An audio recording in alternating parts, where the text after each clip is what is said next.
The work of God's servants concerning formal believers. The BD number 4061, June 11, 1947. Your particular task is to influence the many believers who feel affiliated to the church and yet cannot be regarded as belonging to my church, for they no longer stand on the foundation of faith. They have built their church on sand, which will give way under their feet if their faith is to be tested. They deem themselves devout and also profess with their lips what the church tells them to believe. Nevertheless, they are not deeply convinced of any religious doctrine. They would be unable to completely agree with anyone if they seriously had to form an opinion of it.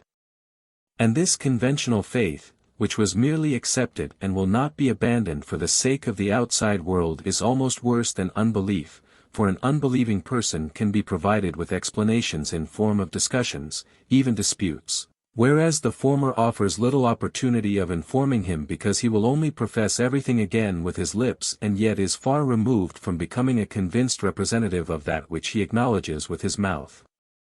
And he will belong to those who fall away when the decision of faith is demanded of him.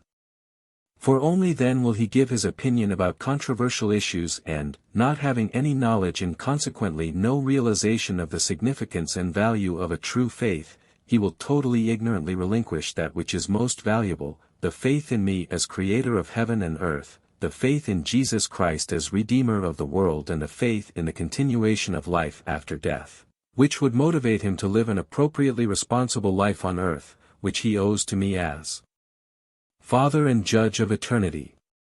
But they will find no mercy before my eyes, for many times they are offered the opportunity to penetrate religious truths and to acquire a living faith, yet they accept no instructions, and neither do they openly declare their opposing points of view, but only ever leave their fellow human beings under the impression that they belong to the church which I founded on earth as a human being.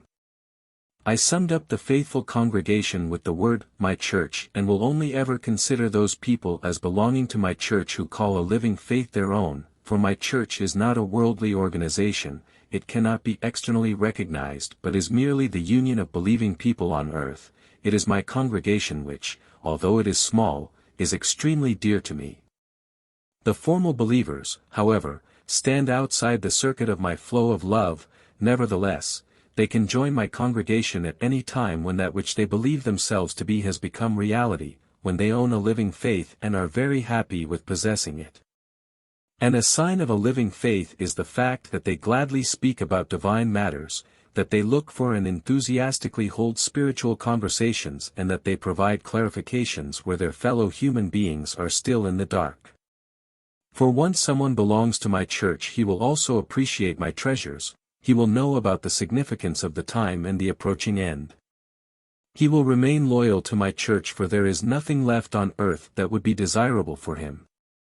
The living faith has opened this knowledge up for him, and he knows the alarming ramifications of a conventional faith, of the soul's fate in the beyond. Subsequently he will do whatever it takes to draw people's attention to the danger they are in. He will try to make them understand it so that they will still be able to gain a living faith in the last hour.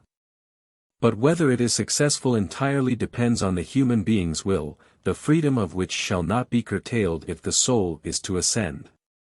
And yet it is your task to influence the formal believers as much as possible, since they are, after all, in greatest danger and are therefore in need of help because they lack realization, and wherever help is necessary it shall be given, so that no one can say that the blessings of divine mercy had bypassed him.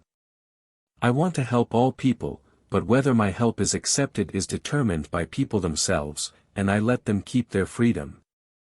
Amen.